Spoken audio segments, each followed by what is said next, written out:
we're about midday-ish, and it is beginning to, there's little elements of anxiety. I've got a co-driver, Richard, not Glenn. He had to go home, and now we're going to go out and set up the trip meter, make sure we got a distance accurate for the tyres that we're running, find some fuel.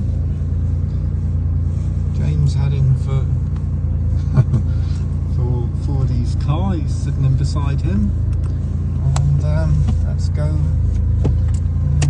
see if I can show you some of the other interesting stuff that's around.